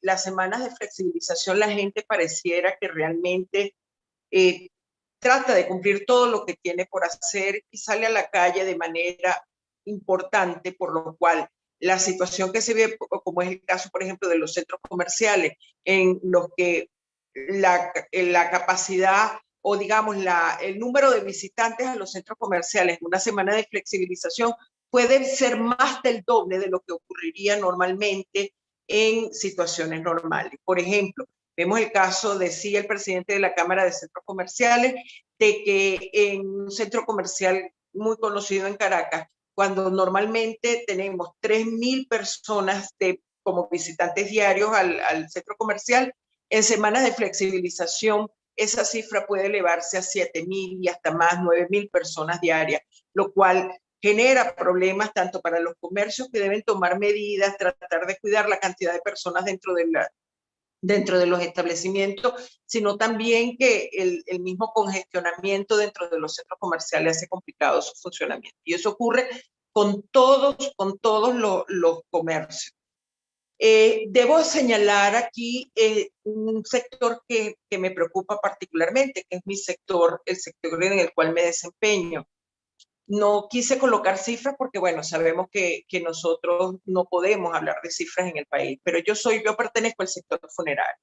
Nuestro sector ha tenido severos problemas en cuanto a desinformación, puesto que no nos han impartido la información suficiente para conocer cómo hacer el manejo de cadáveres, cómo tomar las medidas exactas de bioseguridad. Muchos nos hemos basado en lo que significa la información que circula en las redes, alguna información que nos ha llegado a través de nuestros gremios a los cuales estamos afiliados, pero sentimos que es realmente insuficiente. No ha habido información suficiente a los comercios y en particular a mi sector funerario de cómo debemos manejarnos en cuanto a la prevención, no solamente del personal, sino también de las personas que participan en él. Aquí debo hacer un paréntesis adicional con respecto a lo que es mi sector funerario, puesto y agregar a la parte humana de la cual hablaba Susana, y es que esa cuarta ola de contagio, de que hablamos, la cuarta ola de la pandemia, va a traer incluida, por supuesto, un tema de depresión bien fuerte, bien severo, y lo notamos precisamente en mi sector funerario, donde la gente llega allí totalmente desconcertada, hablando de cómo la última vez que vio a su pariente, a su familiar, fue cuando lo ingresaban al centro de salud, y la próxima vez que supieron de él, más nunca pudieron haberlo visto, no pudieron verlo, y la próxima vez que supieron de él fue cuando tuvieron que venir a la funeraria a hacer los trámites para su disposición final, ni siquiera para una velación. Y eso es una dimensión humana que indiscutiblemente va a traer consecuencias graves.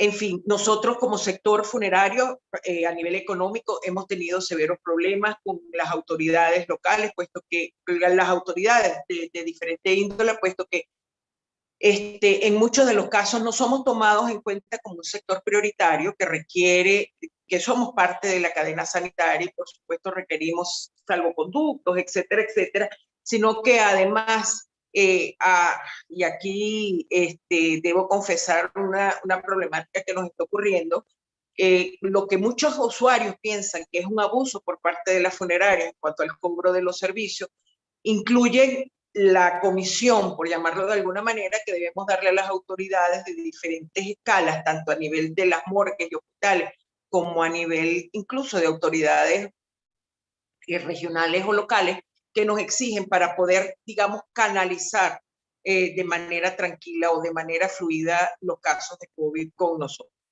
Es un gasto adicional, es un precio adicional que se le debe agregar a lo que es la carga que se le da al usuario final. Y eso también es un drama, puesto que además de lo que es la canasta, los gastos regulares de alimentación, etcétera, etcétera, que pueda tener cualquier persona, aquí hay un gasto adicional que más o menos oscila por el orden de los $500, en el mejor de los casos, la disposición final de cualquier persona que haya fallecido por COVID. Cifras de las cuales no debemos hablar nos indican que, por ejemplo, en un importante estado del centro del país, en el mes de abril tuvimos más de 600 cremados en ese mes por causa de COVID. Siguiente página. Bueno, perdón, la informalización. La informalización es otro de los problemas que nos aquejan y eso va muy también atado al retraso en el tema de los trámites y de las diferentes actividades que hay que hacer. Durante el comienzo de la pandemia, la actividad que se realizaba en centros comerciales, que se realizaba en comercio, fue trasladada a urbanizaciones y edificios. La gente, en vista de la situación, el incremento del desempleo que ocurrió en un primer momento, las empresas tuvimos cómo sostener las nóminas de nuestras diferentes organizaciones, pero a medida que fue pasando el tiempo se hizo mucho más complejo hacerlo. Pues la gente buscó alternativas de ingreso y eso llevó a que los hogares no solamente se impartieran clases, sino que además fuesen depósitos, fábricas,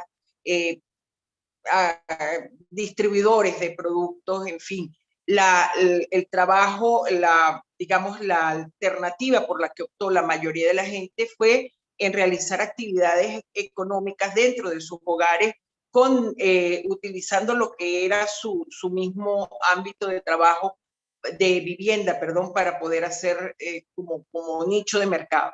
Entonces, eso es positivo por una parte, porque, bueno, permitió que mucha gente tuviese acceso a productos y servicios allí mismo, en su propio ámbito de vivienda, pero por otra parte trae problemas en cuanto a que a medida que ha pasado el tiempo, muchos de estos comerciantes informales, por decirlo de alguna manera, incluso proveedores de otros comercios de manera informal, pues no tienen la capacidad de ofrecer ni facturas, ni de cumplir con los compromisos fiscales, con los compromisos formales, y entonces eso trae problemas para su mismo desempeño y para las empresas que tienden a abastecerse de ello. Próxima página, por favor.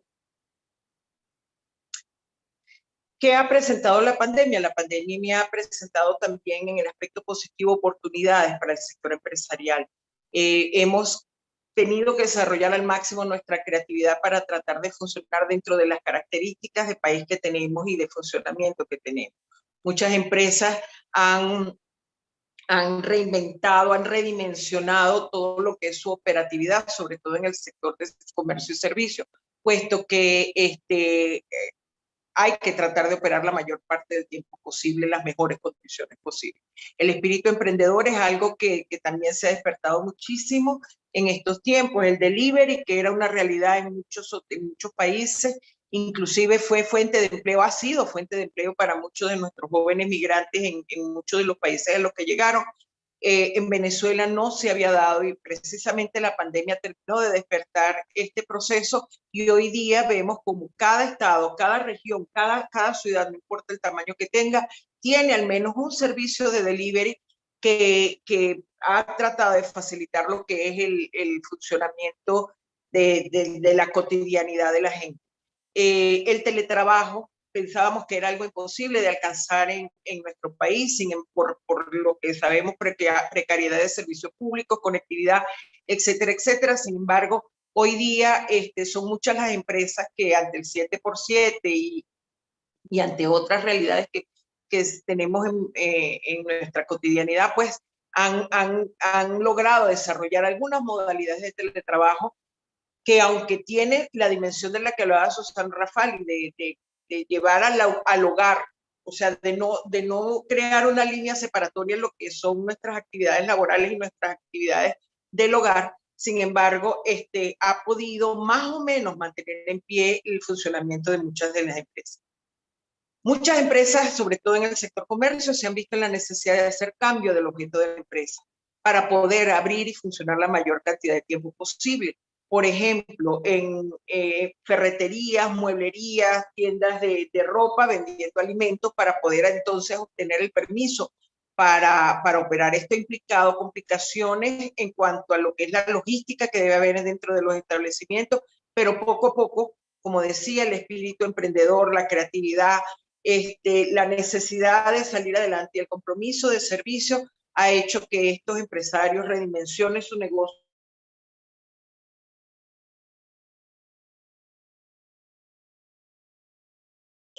reinventen sus productos y servicios. Hay un modelo de ciudades que se está implementando mucho en Europa, que se llama las ciudades de 30 minutos. ¿A qué se refiere? París y otras ciudades del mundo han llevado a que dentro de un radio no mayor a 30 minutos desde tu hogar, tú puedas resolver todos tus problemas, todas tus necesidades, no importa el tamaño de la ciudad, tratar de llevar banca, todo tipo de servicio a ese radio de 30 minutos y que la gente no tenga que desplazarse mucho para, por supuesto, crear espacios como de una especie de confinamiento que facilite también el funcionamiento de las cosas. Eso también está ocurriendo en Venezuela.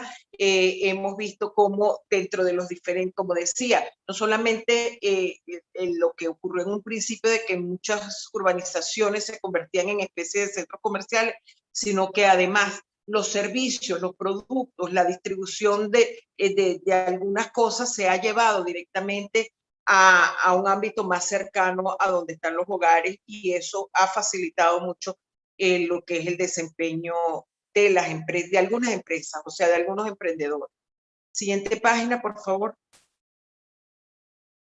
Por último, nosotros queremos hacer del conocimiento de todo que debemos crear mejores campañas de información.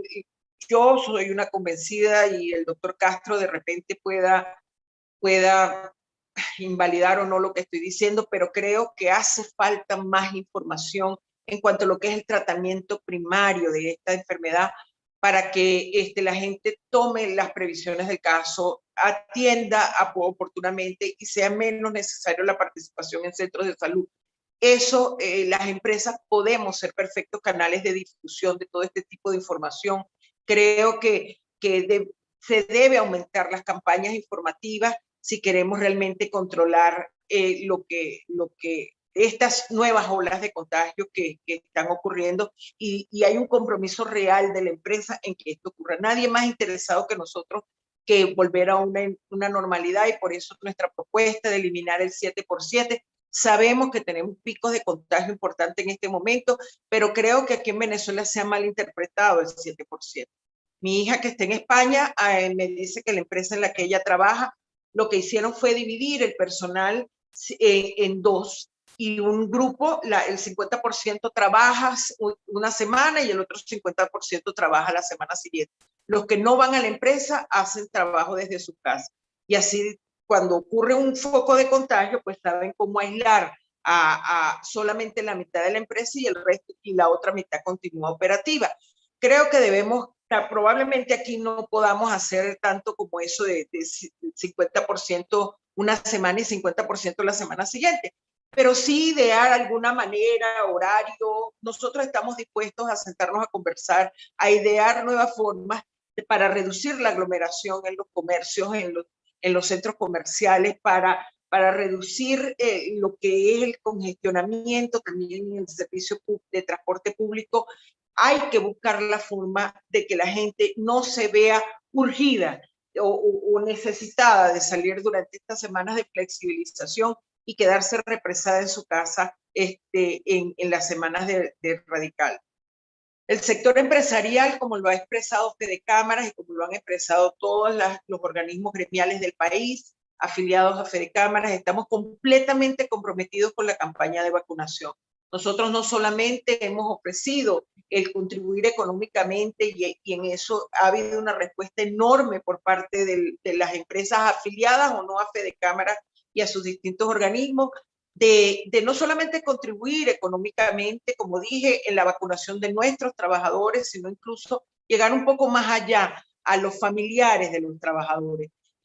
Nosotros creemos que la empresa es un ecosistema en el cual hoy por hoy lamentablemente no hay tanta participación de la sociedad. Hay mucho trabajador informal, mucho trabajador por parte, que está en lo que es el sector público, pero nosotros como empresas, las empresas que somos una parte importante de la sociedad, pues queremos ser parte de una solución. En otros países el sector empresarial no solamente tiene el aporte económico, y eso también es un compromiso por parte nuestra, sino también ser parte del programa de vacunación. Hemos visto como en otros, en Estados Unidos sobre todo, y en Europa, en Canadá, en los países desarrollados donde hay campañas de vacunación efectiva, es en las farmacias, las cadenas de farmacia, en los diferentes establecimientos, en las clínicas privadas, donde son lugares donde la gente puede acudir para vacunarse.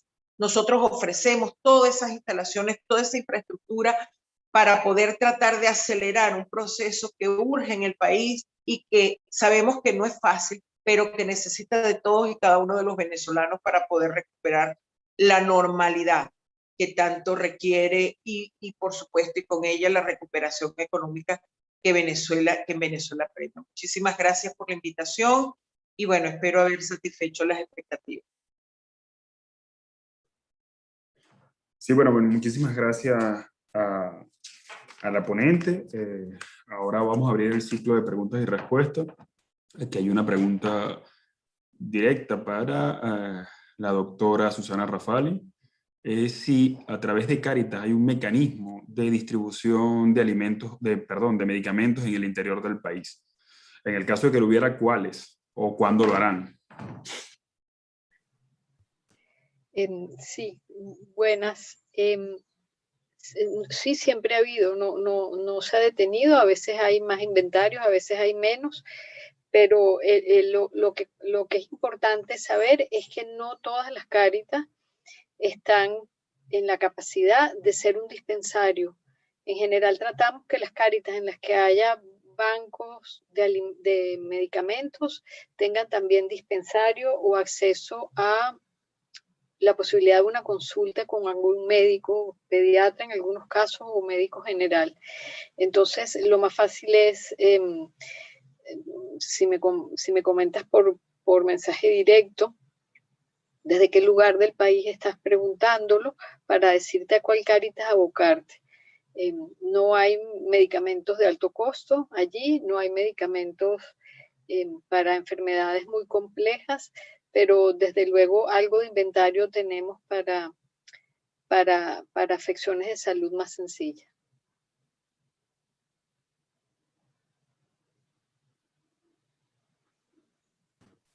Ok, muchísimas gracias.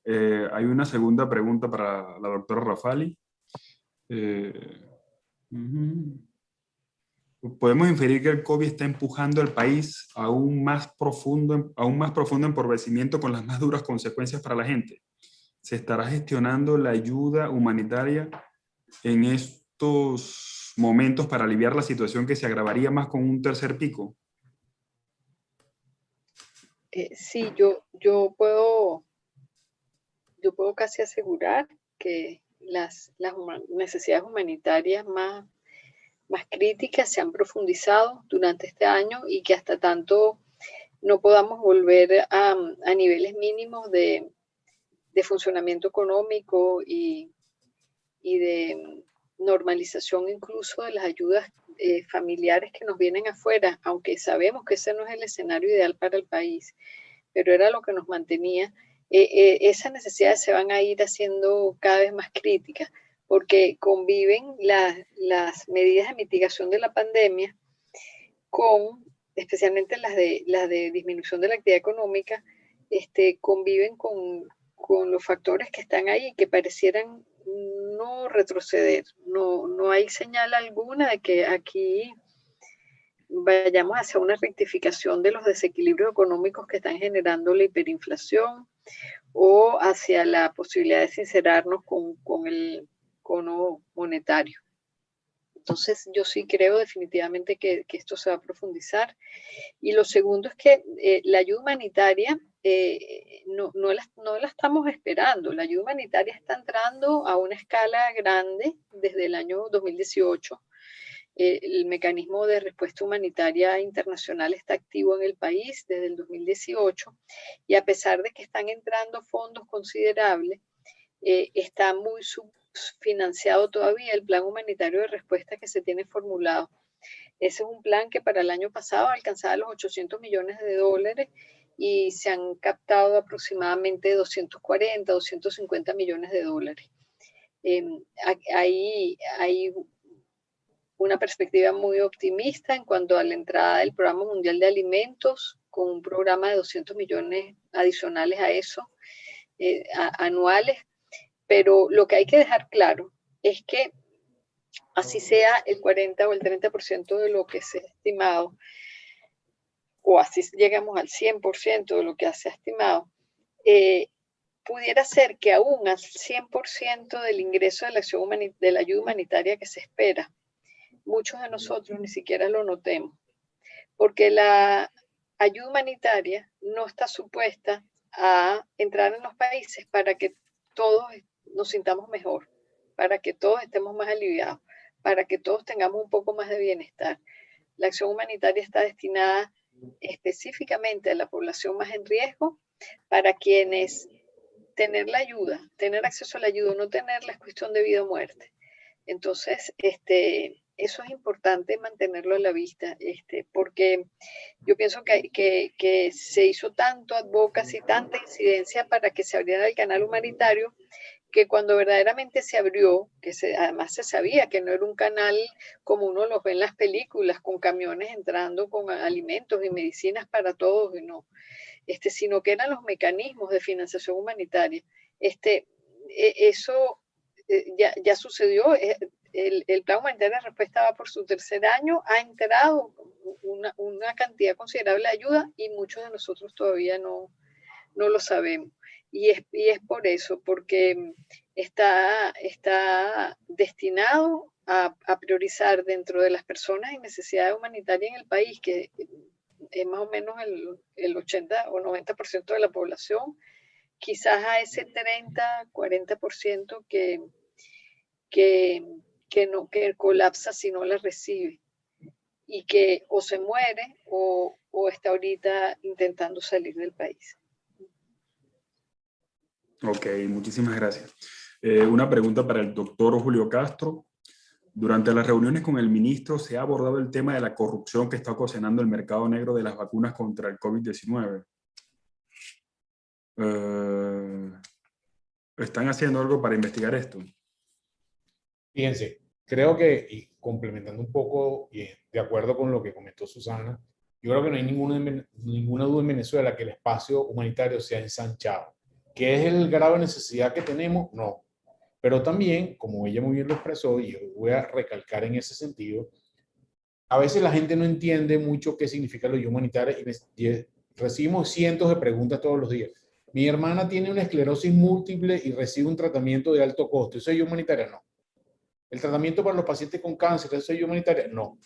Eso no quiere decir que no sea importante. Es importantísimo, es vital, lo entendemos perfectamente, pero en realidad no está dentro del concepto general de ayuda humanitaria. Segundo, la ayuda humanitaria en un 95% la ejecutan agencias del sistema de Naciones Unidas a través de proyectos específicos. No es que OPS tiene medicamentos para tratar el cáncer, no. OPS tiene un proyecto para financiar un proyecto de vacunas de emergencia que es difteria y sarampión. UNICEF tiene un programa de apoyo escolar o tiene un apoyo, el Programa Mundial de Alimentos tiene un apoyo específico de alimentación en escuelas determinada. Todo tiene una acotación. Entonces, el programa de ayuda humanitaria no lo maneja la oficina de Guaidó, ni lo maneja la oficina de Maduro, ni lo maneja el Ministerio de Alimentación. Algunas organizaciones no gubernamentales tienen, a través de fondos internacionales, específico para un proyecto específico. Entonces, esos proyectos son muy acotados y es algo que no paro de insistir porque a veces la gente no entiende claramente cómo se conecta una cosa con la otra y son proyectos, como lo dijo Susana, muy específicos para cosas muy específicas. En relación a lo que me pregunta Olga Linda sobre el tema, en esa mesa discutimos, le hemos dicho al ministro, las cosas que vemos que no nos gustan y que no nos parecen. Entre ellas, el tema del mercado negro. Entre ellas, que si el programa en teoría tiene una fase de vacunación, por ejemplo, la fase número 1 está personal sanitario. Tú no pasas a la fase 2 hasta tanto la fase 1 no está completa. Entonces, en este momento no hay como mucha claridad de mayores de 65 años que vienen por el carnet de la patria. Personal de salud por un lado, personal policial y personas que trabajan en la actividad casa por casa de no sé qué cosa, programa. Eso está un poco enredado y así mismo se lo hemos hecho saber al ministro. Lamentablemente, nosotros no tenemos capacidad de ejecución. Nuestra capacidad dentro de la mesa es una capacidad de opinión, de discusión, de aporte de ideas. Quien tiene la capacidad de ejecución es el Ejecutivo Nacional. Eso tenemos que entenderlo claramente. Entonces, es que lo hemos dicho, sí lo hemos dicho, pero así como lo dijimos con los temas de irregularidades con el PCR, etcétera, etcétera, pero en todo caso queda de parte del Ejecutivo la capacidad de acción. Gracias.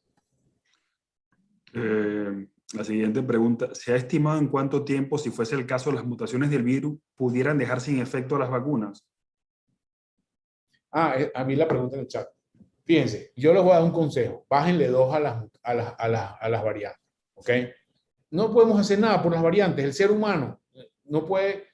Lo que funciona para el virus original, funciona para las variantes. Que no use un tapaboca diferente porque hay una variante. No voy a lavarme las manos diferentes porque hay una variante. No voy a dejar de ir a un concierto de Chino y Nacho. No. Lo que funciona para una cosa, funciona para la otra. A medida que pase el tiempo, las variantes van a competir unas con otras. Y va a haber una dominación de unas variantes sobre otras. Entonces, ya suficiente angustia tenemos con todos los problemas para estar pensando si me va a dar la variante china, la variante surafricana o la variante brasilera. Yo creo que eso no lo podemos cambiar nosotros mucho. Yo creo que debemos insistir en las medidas que funcionan, en las medidas que no funcionan y insistir en ellas porque claramente sabemos que funcionan. Para la ingeniero María Carolina, ¿qué ha pasado con la propuesta de vacunación de Fede Cámaras? A ver si saben algo de eso. Ya. La propuesta de Fedecámara, que tal vez no ha sido ampliamente comprendida por todos, consiste en integrarse al plan de vacunación nacional. O sea, es el gobierno nacional quien tiene que definir el tipo de vacuna, los tiempos, la distribución, y Fedecámara se integraría en eso de dos maneras: con el aporte económico por parte de las empresas, comprando el número de vacunas que se requerirían para vacunar no solamente su personal, sino incluso los familiares de sus empleados, y además aportar un 20% a lo que es la vacunación general de la población, sino que una segunda fase de la propuesta Fedecámara es la utilización de nuestros canales, y como decía yo durante mi ponencia, de nuestros canales para la distribución de las vacunas. Eso queda, como te digo, en espera de las decisiones del gobierno nacional. Nuestra propuesta es integrarnos a lo que proponga la autoridad nacional en este sentido, y nosotros, por supuesto, estaremos plenamente dispuestos a hacer nuestro mejor esfuerzo para que esto sea lo más efectivo en el menor tiempo posible. Siguiente pregunta para el doctor Julio Castro, de Alicia Figueroa. ¿En la mesa técnica se ha establecido algún pago por parte de los ciudadanos para la aplicación de vacuna? Hago la pregunta porque en redes vimos ayer que Nicolás Maduro expresó que 1 millón de niños serán vacunados gratuitamente, de lo que podría inferirse que otros grupos deben pagar por ellas. Fíjense, no, yo no vi esa declaración, la verdad. El plan de vacunación nacional parte de una premisa básica en el mundo entero, y es que las vacunas se están obteniendo dinero, bien sea del Ejecutivo Nacional, de fondos rescatados, utilizando las mismas palabras de ellos, o fondos descongelados que están en otro sitio, para pagar el plan nacional de vacunación. Eso no tiene ningún costo. Punto. Fin de la historia y ya. O sea, ninguna vacuna de COVAX, en mi opinión, debería tener un costo para el ciudadano bajo el plan nacional. Segundo, no hay vacunación de COVID en niños. ¿Okay? Yo creo que el presidente Maduro se está expresando de otra cosa, ¿ok? De otro ámbito. Yo sí puedo decirle que, por ejemplo, dada la deuda que Venezuela tiene con el Fondo Rotatorio, que es el proveedor fundamentalmente, el productor fundamental de vacunas para Venezuela, que son creo que 11 millones de dólares, Venezuela no tiene acceso a las vacunas regulares del programa de empleo de inmunizaciones. Entendiendo eso, y dentro del ambiente humanitario, se logró, gracias a un proyecto y haciendo lobby internacional, que está pagando USAID y OFDA, que son organizaciones de ayuda humanitaria del gobierno norteamericano, las vacunas que se están poniendo en Venezuela, de difteria y sarampión, de un programa especial para controlar 2 epidemias que estuvieron activas durante hace un par de años, son financiadas por OFDA y USAID, y esas vacunas se traen a través de OPS, ¿ok? Y las coloca el Ministerio de Salud junto con OPS y UNICEF. Entonces, debemos entender que algunos programas de ayuda humanitaria están favoreciendo algunos nichos específicos que probablemente no se vean muy claros, y eso no tiene costo. ¿Okay? En Venezuela, ninguna de las vacunas del programa de empleo de inmunización, ni ninguna de las vacunas de COVID tiene costo. Lo que en este momento se aplica costo en criterio del doctor Julio Castro es mercado negro. En este momento. Si usted le dice, mira que te voy a poner una vacuna china que cuesta $10, mercado negro. $100, mercado negro. $200, mercado negro. Y eso es inaceptable éticamente para mí. Hay quien lo acepta éticamente, pero para el doctor Castro eso es inaceptable éticamente. Las vacunas chinas y las vacunas rusas, las rusas se están pagando, las chinas es una donación del gobierno chino, y en mi opinión no hay derecho que se esté cobrando. Mi sugerencia, y eso lo puse ayer en un Twitter, no existen vacunaciones VIP, ¿ok? No existen delivery de vacuna. Si ustedes le ofrecen que a su trabajo le van a llevar vacuna, ¿cómo tienen la seguridad de que le están llevando vacuna? Y segundo, el manejo de la cadena de frío requiere un manejo profesional. Entonces, no haga eso, porque entiendo la voluntad que tiene todo el mundo de vacunarse, pero eso es lo que está auspiciando el mercado negro, y usted, la única garantía que va a tener es que no va a tener ninguna garantía de que esa vacuna le va a hacer el efecto que tiene. Entonces, vaya a vacunarse al CDI, vaya a vacunarse al hospital, vaya a vacunarse donde tenga que vacunarse. En este momento son centros de salud claramente identificados. Toda la vacuna en este momento que salga de eso, no creo que sea buena idea. En el momento que tengamos vacunación masiva, Dios quiera, podemos vacunar en los centros comerciales, en las universidades, en las iglesias, en los colegios, en las farmacias comerciales.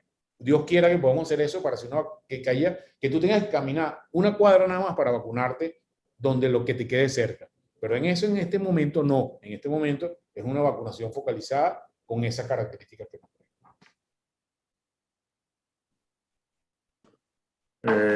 Realizamos ya la última pregunta para la ingeniera Uzcategui. ¿Qué medidas adoptarán las empresas para seguir afrontando el impacto del COVID en la economía a futuro? ¿Cómo están considerando el problema en el tema laboral?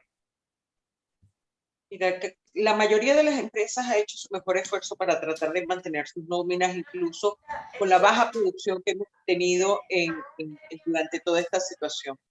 Sin embargo, lo que sí hemos demostrado sobre ¿Cómo están haciendo ustedes? Porque tengo un problema.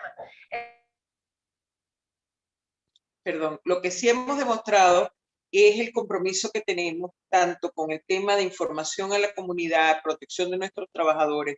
Vamos a seguir cooperando, vamos a seguir trabajando, vamos a seguir asumiendo las medidas que sean necesarias y que se nos sugieran para tratar de garantizar la seguridad de nuestros trabajadores y, por supuesto, la prestación de nuestros servicios a la comunidad.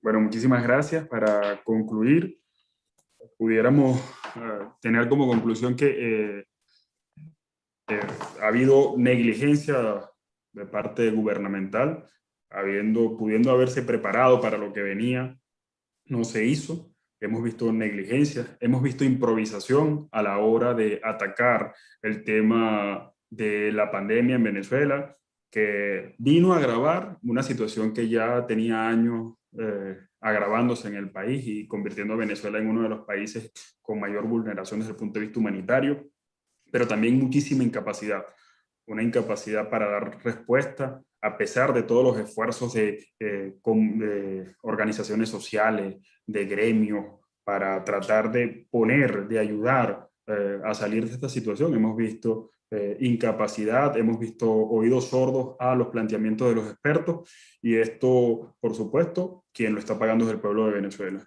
Lo que sí pudiéramos sacar de provecho de esta situación es que el pueblo venezolano se ha activado a través de sus organizaciones sociales, a través de la sociedad civil, a través de sus gremios, para tratar de mitigar esta terrible pandemia, y también desde el punto de vista económico, como lo decía la ingeniero, se ha reinventado para tratar de enfrentar el costo que significa la baja en la actividad económica.